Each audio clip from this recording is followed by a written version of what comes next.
What does the Social Security Administration want to know about the side effects of medication when I submit my Social Security disability application? Well, the Social Security disability claims process involves completing a lot of forms, and more forms. And what you put on those forms can make or break your claim. Now, the Social Security Administration is ultimately trying to determine what your functional abilities are, notwithstanding your disabling medical conditions. What they're trying to figure out at step 4 is, can you go back to the lightest job you held in the 15 years before you became disabled?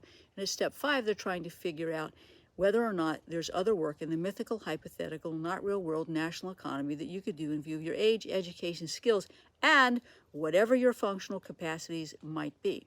Now, what I find is it's very helpful if your doctor will fill out a form called a residual functional capacity form. We lawyers have developed these for a number of physical conditions and psychiatric conditions.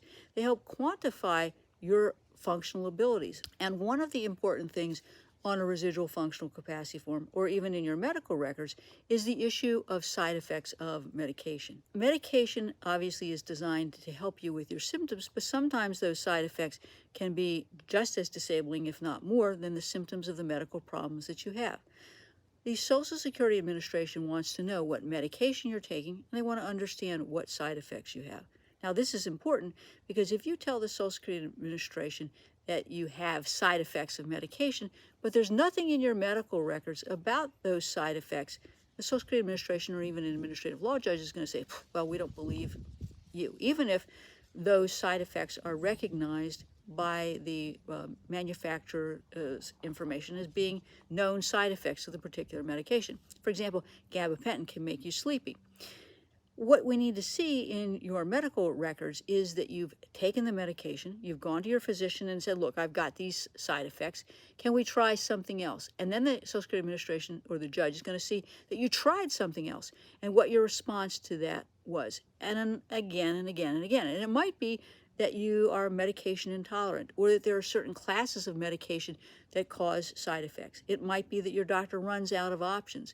But all of that should be documented in your medical records. And at that point, the Social Security Administration will take your complaints of side effects of medication seriously and then consider them in determining your physical or psychiatric levels of functionality. You can see that just a bare complaint of side effects of medication isn't going to cut it. Documentation in your medical records, consistency in the forms that you complete are key to getting your Social Security disability benefits. If you have any questions about your rights to Social Security disability benefits, how to complete these forms and how to address side effects of medication, or if your claim has been denied, call me. You're only going to have 60 days in which to file an appeal of a denied Social Security claim. If your initial application has been denied, we've got 60 days to file an appeal. If your request for reconsideration has been denied, we'll have 60 days to file a request for reconsideration. If we miss those deadlines, we get to start all over again. So let's not. 727-894-3188.